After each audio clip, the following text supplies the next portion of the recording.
কাছে কিংবা দূরে, দেশে কিংবা প্রবাসে, যে যেখান থেকে দেখছেন সবাইকে রইল আমার সালাম, আসসালামু আলাইকুম। এই আম বাগানে দেখবো আমরা আমের কিভাবে পরিচর্যা করা হয়।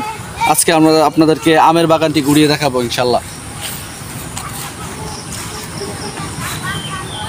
এই যে হচ্ছে ফজলি আম, ফজলি 8, অনেক সুন্দর, অনেক বাহারি ডিজাইন। তারপরে আরও আছে বড় হিমসাগর। এই যে ওইদিকে পরিচর্যা করা আছে অনেকগুলা দামি আম। এগুলা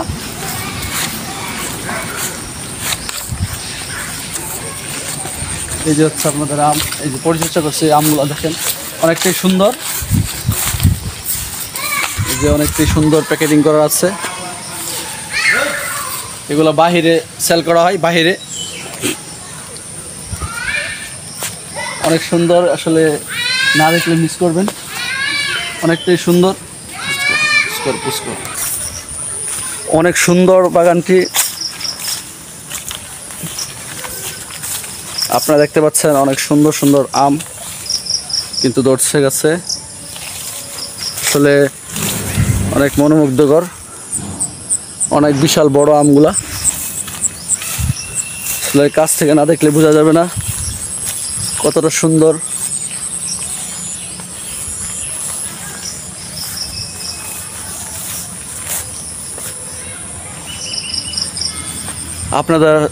আপনারা যারা আমার পেজটিতে নতুন বা আমার পেজটিকে ফলো দেননি, অনুরোধ রইল সবাই আমার এই পেজটিকে ফলো দিবেন। আপনাদেরকে আরও নতুন নতুন কিছু দেখানোর চেষ্টা করবো ইনশাল্লাহ। আমরা আছি আজ বাংলাদেশের ঐতিহ্যবাহী আমবাগান, যেখানে আমের রাজধানী বলা হয়, রাজশাহীর চাঁপাইনবাবগঞ্জে। এসেছি আমবাগান ঘুরে দেখার জন্য। আসলেই অনেক সুন্দর মনোমুগ্ধকর পরিবেশ। নিজের চোখে না দেখলে বিশ্বাস করা যায় না। এই আমটা প্রায় 800 গ্রাম হবে, প্রায় 800 গ্রাম হবে এই আমগুলা।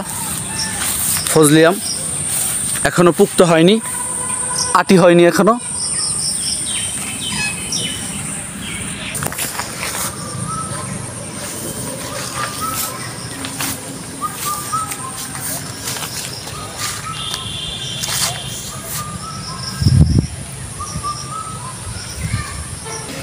এদিকে বাগানে বাইরে আম পাড়ছে,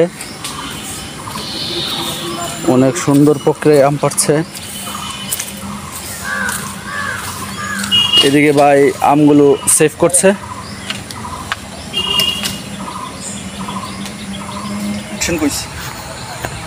এই যে একটা আম পেড়ে আপনাদেরকে দেখাচ্ছি।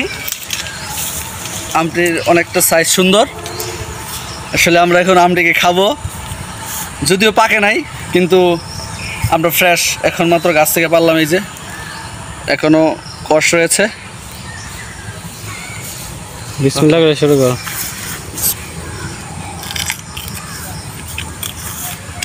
সেই স্বাদ, সেই স্বাদ। টক না, অনেক মিষ্টি, কাঁচা হলে অনেক মিষ্টি।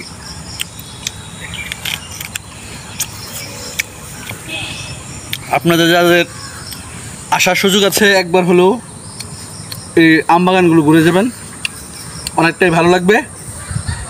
আপনাদের সবার প্রতি রইল আমার আবারও সালাম, আসসালামু আলাইকুম। সবাই ভালো থাকবেন।